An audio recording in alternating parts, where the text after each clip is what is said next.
and you consider our headcanon that Chuck is God, what would they say to each other? Do you want to act it out? Sure.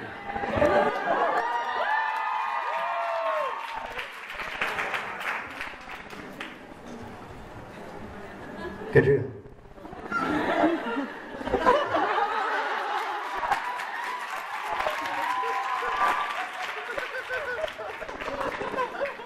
You can rise.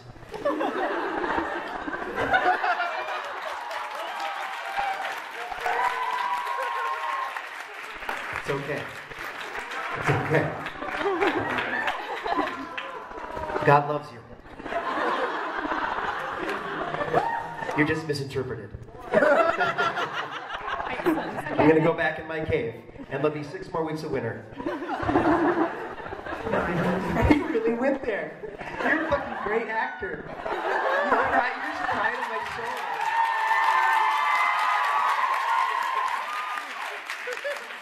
I really needed to get that out. I was freaking phoning it in, and you cried on my shoulder. Did you see how I adjusted you? So Yes. the camera got you better? Because I knew that I That was is a professional. just You know what? Right.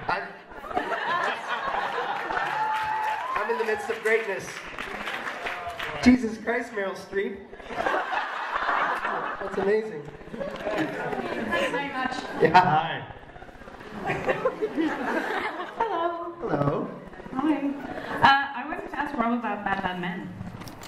Oh, yeah. Bad Bad Men is a movie that Rich and I were both in last year. We both have kind of cameos in the movie, but they're these filmmakers that we met at another film festival, and they called us and they said, "Hey, would you come to Memphis and do a bit in our movie?" And we're like, "Sure." They sent us the script, and it was really, really funny.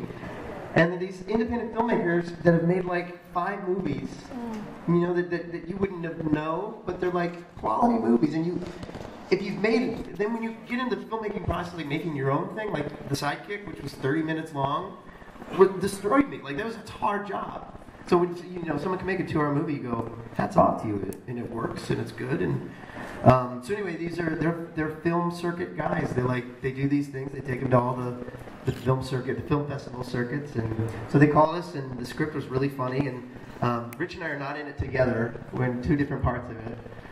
We weren't even in Memphis at the same time. What's the name again? Bad Bad Men.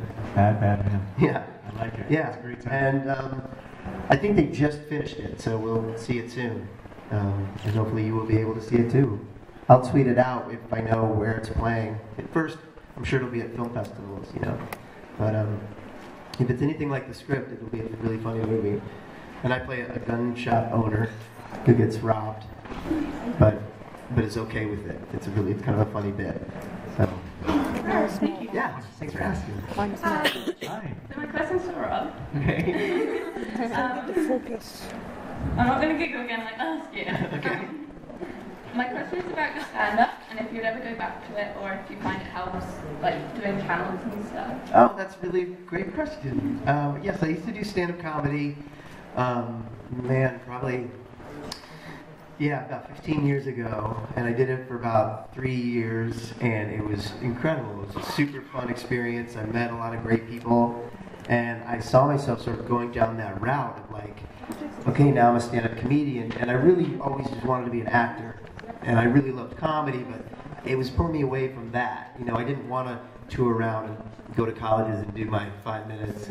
And the other thing is, a lot of comedians are really tough to be around. They're complicated people, comedians, stand-up comedians.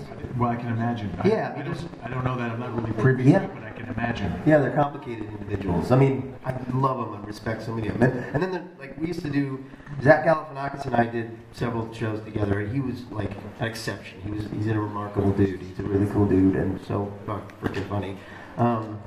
So anyway, I had a great experience. I got to work with a lot of great comedians, and at the end of it, I decided, okay, I think I'm just going to do a 1-person show and do all my best material for like an hour, and then call it quits. And that's what I did. I did a show in LA in like 2003, and then that was it.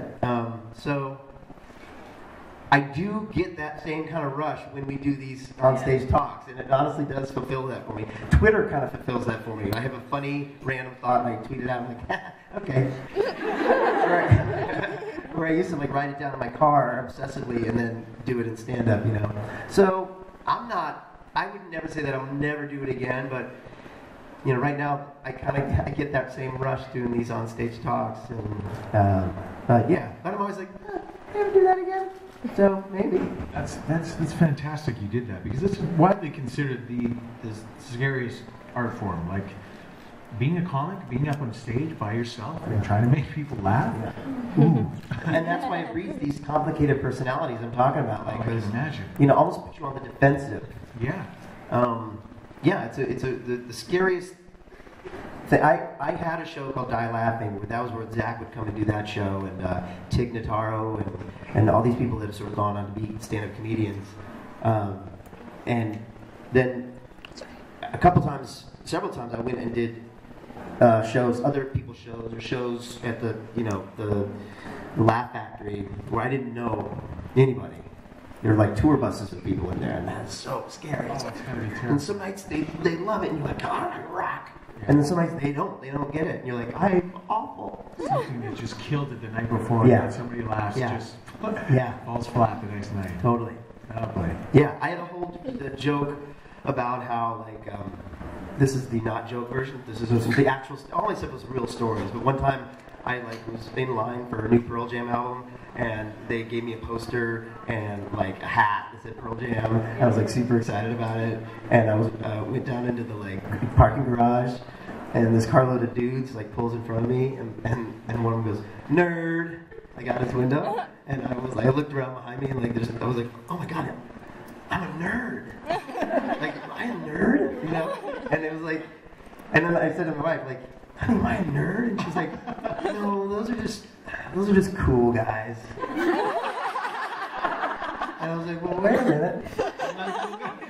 Oh, I am a nerd. So anyway, I had this joke, I sort of come back on that, and I did it to these like high school kids, who were like in a tour bus full of high school kids. And it didn't go over right, and then one of them goes, nerd! I'm like, no, see, the joke is, you're laughing with me, not at me. But anyway, but it was great. Maybe someday I will. Maybe someday I'll do like that one-person show thing again. Thank you. Thanks.